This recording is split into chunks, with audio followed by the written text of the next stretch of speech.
Ce samedi 26 novembre aura lieu la grande finale de la Star Academy. CST à 21h55 qu'il faudra se brancher sur TF1 pour suivre l'ultime prime présentée par Nikos Aliagas. Un petit retard qui se justifie par la diffusion d'un match de la Coupe du Monde juste avant.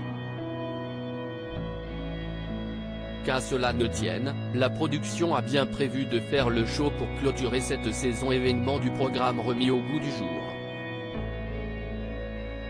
De nouveaux artistes confirmés sont attendus pour donner de la voix aux côtés des 4 finalistes, Anisha, Léa, Enola et Louis. Des élèves pour qui il est possible de voter depuis plusieurs jours déjà. Mais seul un d'entre eux pourra remporter la victoire.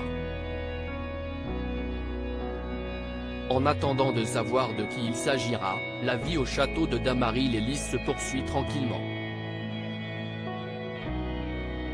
Pas question toutefois pour les candidats de s'y reposer. Au cours de la semaine, ils ont d'ailleurs dû passer leurs toutes dernières évaluations. Leur mission, interpréter une chanson originale qui a été composée spécialement pour chacun d'entre eux par des stars de la chanson. Léa était notamment très heureuse d'avoir obtenu un titre imaginé par Vita et dont elle est certaine qu'il rencontrera beaucoup de succès.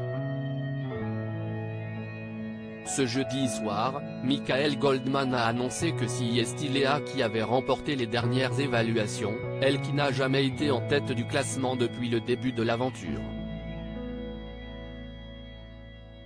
On va envoyer des mailles à Gérald Darmanin.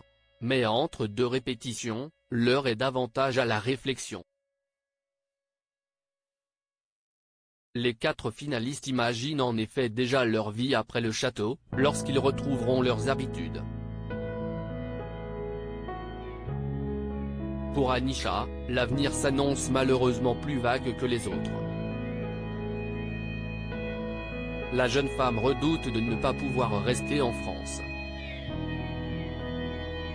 En effet, originaire de Madagascar, elle avait obtenu un titre de séjour grâce à ses études.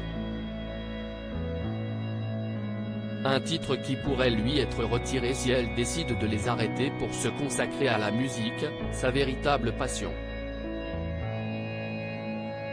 CST ce qu'elle a expliqué à Léa et qui a pu être vu par les abonnés de MyTF1 Max. Sur Twitter, les confidences d'Anisha n'ont pas tardé à faire réagir et ont suscité la colère des internautes. Ces derniers se sont donc mobilisés et ont interpellé le ministre de l'Intérieur Gérald Darmanin pour qu'une régularisation de sa situation ait lieu.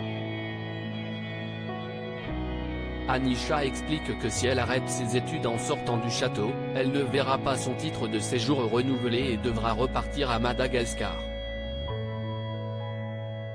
On va envoyer des mailles à Darmanin pour une dérogation, laisser Anisha résider en France, elle mérite, merci, j'espère de tout cœur que ton titre sera renouvelé, cette petite mérite le meilleur et la France est le pays qui peut lui offrir, n'abandonnez pas Anisha, CST une belle personne, avec un cœur d'or et une voix merveilleuse. Il faut qu'elle reste avec nous tous en France, peut-on lire.